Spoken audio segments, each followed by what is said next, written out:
I feel like with this fight that Khamzat's about to take against Nate Diaz, the common perception is, oh, this is an easy fight for Khamzat. He's going to walk right through him. So how do you, as coach, keep him disciplined from buying into that and keep him training like this isn't going to be an easy fight and it is going to be a challenge for him? Well, I keep him like grounded by reminding what happened last fight. Last fight, like we thought it was going to be an easy fight, which could have been if we stuck to the game plan.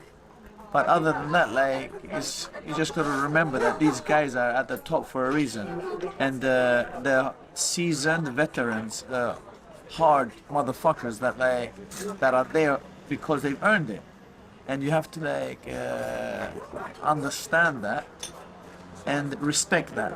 And this is not an easy fight, absolutely not. It can go 5 rounds or it can go 1 round, like for our favor, of course. But I take this as a serious, and I try to not surround him with the thought that this is an easy fight and this is gonna be like this and this. The guy hasn't won for how many years, I don't know. Like, and we should just like breeze through him. No, absolutely not. This is like, it's gonna be a tough fight, and we're ready for a tough fight, and we're ready for anything. After the last performance, I know how annoyed you were that he didn't follow a game plan, that he got sort of sucked into the brawl with Gilbert Burns. Is the concern for you then, like, really Nate's most obvious path to victory, if there is one, is to have a similar brawl that Khamzat would then get tired in, that Nate could capitalise on later on in the fight? So is one of your biggest concerns is, I got to keep this guy focused, disciplined, follow the game plan, maybe use the wrestling, and just win the fight as easily as we can win the fight? I think that my main concern, of course, is that he doesn't get sucked into this like who's the toughest and who's the baddest guy on the street and who's the this and who's that. Like, just win your fights. That's the toughest guy. The guy that wins their fights. That's the toughest guy, I think.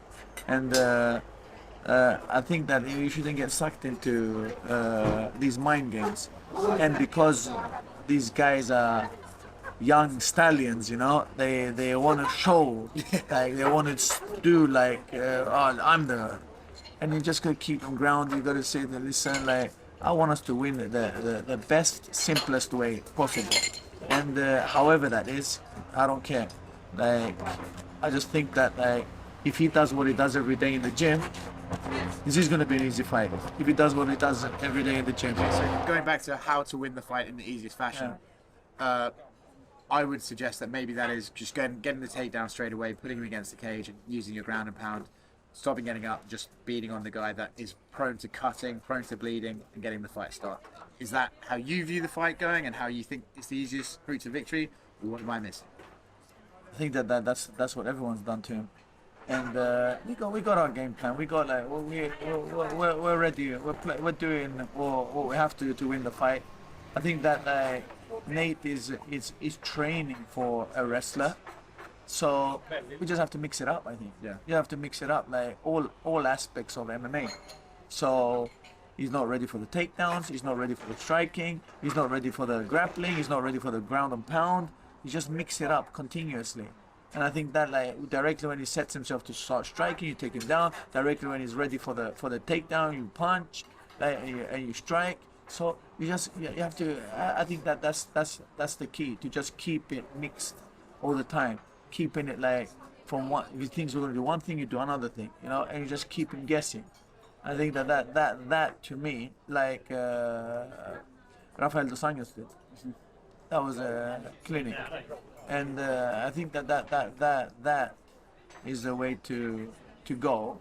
But, you know, we'll see what happens in the fight. Do you buy into the idea that the UFC have booked this fight because they wanted someone to smash Nate Diaz on the way out of the promotion?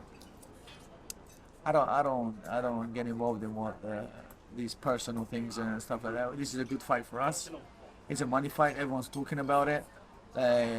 And thank God Masvidal is once comes after that, because that's another great fight. That's another money fight. So like let's give the guy a future and make him rich. You know. So I wish that they would give the respect and for Leon Edwards and Usman, because I haven't heard anything, and that's an amazing fight as well. And they'll probably might be the winner of that might be next, you know. So if they talk a little bit about that and get it going, put some fire in that show, then maybe like it would be like a fan. The fans will want to see that fight afterwards, with the winner of those two against Khamzat. So let's just focus on this fight now, though, and see like this is a big fight, a big name, and he's there for a reason, you know. And I don't take him lightly. And I show my concern in trainings and in the way that I talk, guide, and teach with the team as well. And by no means are we taking him lightly. Do you think Khamzat's the sort of guy that when Nate talks to him, talks shit in the ring, flips him off and stuff, is that the sort of thing that Khamzat could ignore? Or is that sort of thing that's going to make Khamzat fire right back with his own talking, his own middle fingers? Or how do you think he reacts to that? He'll probably fire back. Yeah, he'll probably fire back. Yeah. You said that with the air of a weary. Well, prayer. He'll probably fire back. I hope he just ignores him. I hope he just ignores him and like just like keeps working. You know, like all this is just like a part of the ploy, a part of the game, you know, like just trying to get somebody to get stuck into something. Like professionals do their job clinically, ice cold, and this is what I want to do. With experience, you get that.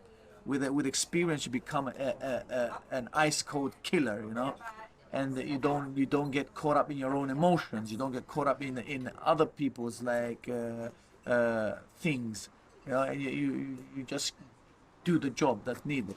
And then you're done, you know. And I think that he's learning how to do that. He's learning how to control his emotions. He's getting better and better. Yeah. It's an interesting balance, though, right, for you as a coach, because in a way you kind of want him to be a little bit crazy, because that probably makes him as competitive as he is. But then you also need to know where the line is. That like, no, we need you to be a professional here. So how do you figure out when it's okay to sort of let him be a bit wild and when it's time to rein him back in and say no, we don't allow this sort of stuff? Well, I let him be wild in trainings. In the trainings, like I can give you an example. Like when Mike Tyson we used to train, spar.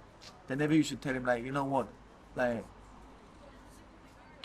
take it easy, do this and that, because then you destroy what the nature of the beast, you know. Like so, I feed his aggression, but with all means, I'm not being unfair to anyone else though, but I just let him be who he is in training. So, and I develop that. Yeah. But in the fights, I tell him control this aggression and control it the way you control it in the gym. But I don't put water on that fire. I try to control it, and I try to like make it bigger, but in a controlled environment. And I think that slowly, from what he was to what he is today, he's getting better and better and better. But it's all a part of experience as well, learning how to handle different situations and being in different situations and dealing with them. And he's like, after a while, I think that he's better now than what he was like in the Gilbert Burns fight. And he's better in the Gilbert Burns fight than what he was in the other fights, like, you know. But now you have like durable people that maybe they don't go away after the first shot or after the second shot, after the first round, after the second round, after the third round. Like Khamzat has condition. This is the thing that the people are misconceiving now. They think that he hasn't got any condition. Well, if you're running a long sprint, not a marathon, and it's a distance of a marathon, but you're running like all you have with like 100%, like instead of doing intervals up and down, you're doing one long interval. Of course, you're gonna get tired, and that's how the Gilbert Burns fight was. It was one long interval. The only time you rested was like during the rounds.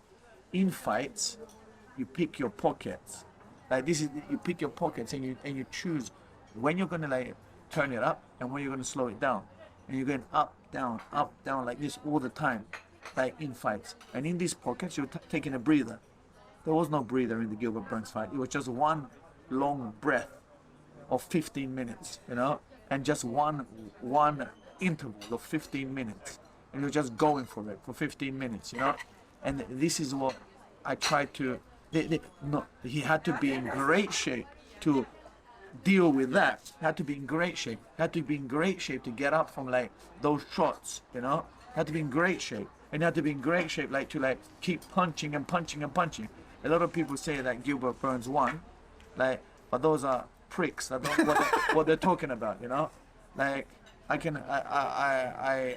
must say that like with all honesty, like if you know anything about anything, then you say it was a good fight. It was a close fight. But it was a 10-9 in on all rounds.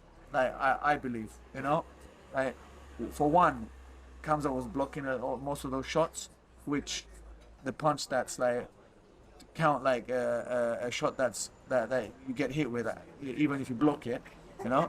So and he out punched him, and he was pressuring and controlling the cage, you know. So. I don't want to get involved in all this bullshit, you know. Like we won the fight, like, and what the most important thing now is like just to like find these pockets, yeah, where we can like rest, turn it on, turn it off, turn it on, turn it off, turn it on, like all fighters do, you know. Like that's how you fight. That's how you fight in short spurts, you know. So it's not just a one long interval, and that's what he's learning to do, and that's what he does every day in the gym as well. We'll finish up on this. If the fight goes how some people are predicting it goes, and he stops Nate Diaz, someone who's obviously notoriously hard to finish, what do you think that says about Khamzat as a fighter and how special he is going to turn out to be in this sport?